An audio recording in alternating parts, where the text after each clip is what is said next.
Hello, ഇവാനാണ്.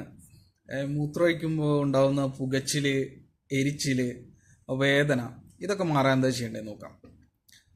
സാധാരണയായിട്ട് ഇങ്ങനെയുള്ള പ്രശ്നങ്ങൾ വരുന്നത് നോൺ വെജ് ഫുഡ് അധികമായിട്ട് കഴിക്കുമ്പോഴാണ്, അല്ലെങ്കിൽ യൂറിനറി ഇൻഫെക്ഷൻ വരുമ്പോഴാണ്. അപ്പം നോൺ വെജ് ഫുഡ് ഒരു കുറച്ച് ദിവസത്തേക്ക് കഴിക്കാതിരിക്കുക എന്നുള്ളത് ഇതിൻ്റെ ട്രീറ്റ്മെൻറ്റിൻ്റെ ഒരു ഭാഗമാണ്. അതിൻ്റെ ഒപ്പം യൂറിനറി ആൽക്കനൈസർ, ഇത് പൗഡർ ഫോം സാഷയിലാണ് കിട്ടുക. 3 നേരം ഭക്ഷണത്തിന് ശേഷം ഒരു ഗ്ലാസ് വെള്ളത്തിൽ കലക്കി കുടിക്കാം. പുകച്ചിലിനൊപ്പം പനിയും വേദനയും ഉണ്ടെന്നുണ്ടെങ്കിൽ ഇൻഫെക്ഷൻ നന്നായിട്ട് ബാധിച്ചിട്ടുണ്ടെന്നുള്ളതാണ്. അപ്പോൾ ഒരു ആൻറ്റിബയോട്ടിക് എടുക്കുക, സിപ്രോഫ്ലോക്സസിൻ 500 mg രാവിലെയും വൈകിട്ടും 12 മണിക്കൂർ ഇടവിട്ട് 5 ദിവസത്തേക്ക് കഴിക്കുക.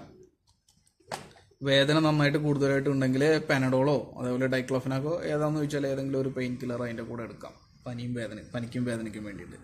നിങ്ങൾ മുന്നേ സ്റ്റോണിൻ്റെ പ്രശ്നമുള്ള ആൾക്കാരാണെന്നുണ്ടെങ്കിൽ ഒരു പ്രിക്കോഷൻ എന്ന നിലയ്ക്ക് സിസ്റ്റോൺ ടാബ്ലറ്റ് കഴിച്ചുകൊണ്ടിരിക്കുക. ഇത് രാവിലെയും വൈകിട്ടും 2 ടാബ്ലറ്റ് വെച്ച് കഴിക്കുക. ഇത് നോർമലി നമ്മുടെ യൂറിനറി ഹെൽത്തിന് കഴിക്കാം, സ്റ്റോൺ ഇല്ലാത്തവർക്കും കഴിക്കാവുന്ന ഐറ്റം തന്നെയാണ്. അപ്പോൾ രാവിലെയും വൈകിട്ട് ഇതും സിസ്റ്റോണും കൂടി കഴിച്ചാൽ നമുക്കിത് പൂർണ്ണമായിട്ട് മാറ്റിയെടുക്കാൻ പറ്റും. സ്റ്റോണും ഇതിനായിട്ട് റിലേറ്റഡ് ആയിട്ടുള്ള സംഭവം തന്നെയാണ് യൂറിനറി സ്റ്റോണ്. അതിനെക്കുറിച്ച് കൂടുതൽ പറയേണ്ടതായിട്ടുള്ളതുകൊണ്ട് നമുക്കത് വേറൊരു വീഡിയോയിൽ ചർച്ച ചെയ്യാം.